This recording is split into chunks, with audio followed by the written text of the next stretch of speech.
Why is it that we often find ourselves crumbling under the weight of even the smallest life events or sudden anxieties? Why do some people remain unmoved like a rock in a storm, while others feel their entire world is shaking?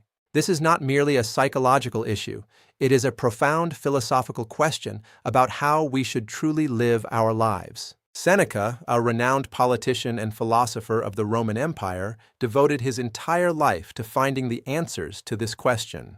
The era he lived in was glamorous on the surface, but filled with constant power struggles and dangerous political intrigues. In that unstable world, one word from the emperor could change a life, and close friends could become enemies overnight. Seneca lived at the very center of power, suffered exile, returned, and finally faced his end by the emperor's command.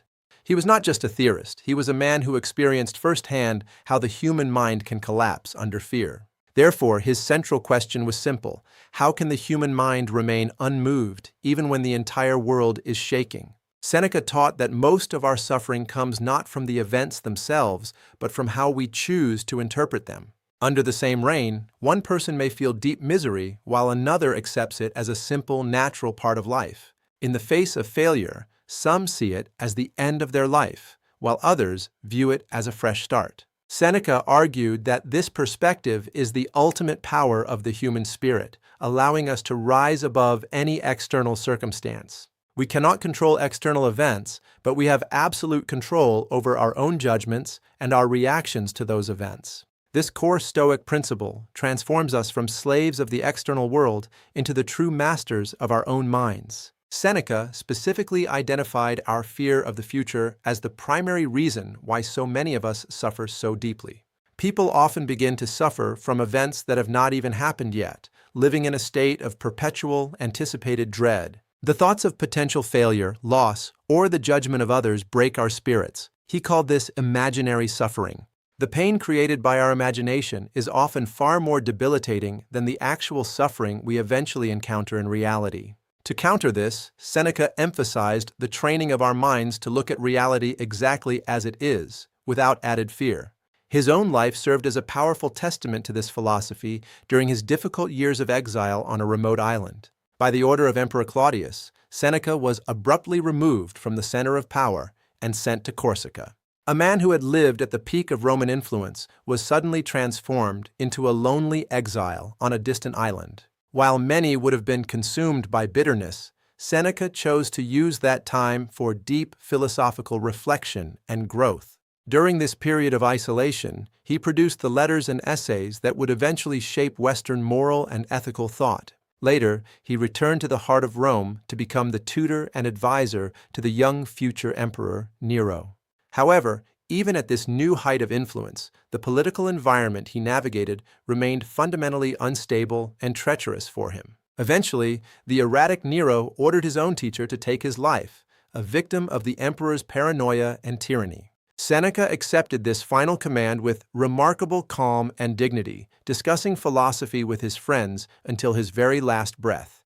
His death became one of the most famous examples in history of a life lived in accordance with philosophical principles. Until the very end, he demonstrated to the world what it means to live a life that is not ruled by fear.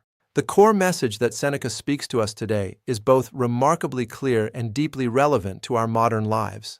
The world has always been chaotic, and the course of human life is inherently filled with uncertainty and change. We must accept that we cannot fully control fate, politics, the global economy, or the judgments of other people.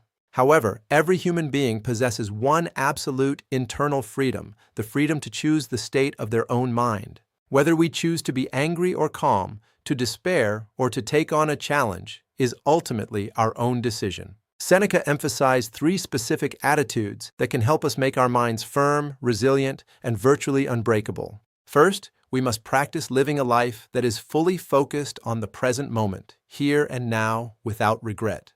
By staying in the present, we avoid the heavy burdens of past mistakes and the anxieties of future possibilities. Second, we should strive for a life that actively reduces unnecessary desires to find true, lasting internal wealth. The less we depend on external luxuries for our happiness, the less power the world has to disturb our peace. And finally, we must adopt the attitude of viewing every difficult situation we face as a valuable opportunity to learn.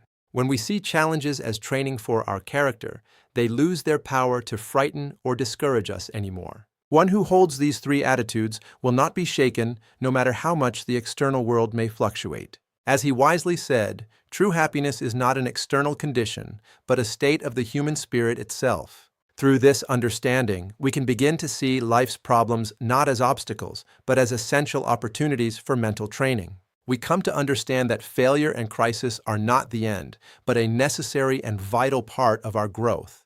The most important change is the realization that your own mind, not the world, is the true center of your life. Seneca's philosophy remains just as valid and powerful today as it was 2,000 years ago in ancient Rome. In an uncertain economy and a world of rapidly changing technology, internal stability is the greatest asset we can hold.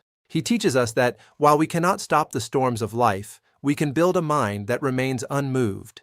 I truly hope that Seneca's ancient wisdom has provided you with a small yet powerful insight for your life today. This channel is dedicated to finding the true direction of human life through the study of history and deep philosophy. Exploring the ethics of the soul helps us navigate the many complexities and challenges of our modern existence together. The path of virtue is the only thing that remains within our control and provides us with a sense of lasting peace. Take a moment today to reflect on your own interpretations of the events that are currently surrounding you in your life. Remember that your reaction defines your character far more than any external event itself ever could or will. The wisdom of the ancients serves as a reliable compass in our increasingly digital and often chaotic modern age. Developing true resilience is not about avoiding the pain of life, but about mastering exactly how we choose to handle it. Aligning ourselves with the natural flow of life brings a sense of profound harmony and deep, unshakable internal peace. Stoicism is the solid foundation upon which a truly free, stable, and meaningful life can be built and sustained.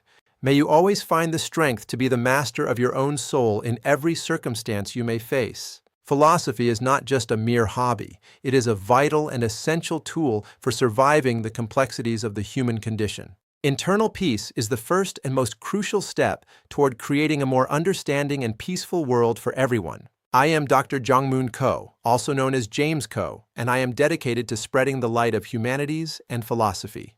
For inquiries or future collaborations, please feel free to reach out to me via the email address shown on your screen. Please search for these related terms to dive much deeper into the fascinating world of Stoic philosophy and inner peace. Thank you for watching. May your mind remain as steady as a rock in the middle of a vast and turbulent sea.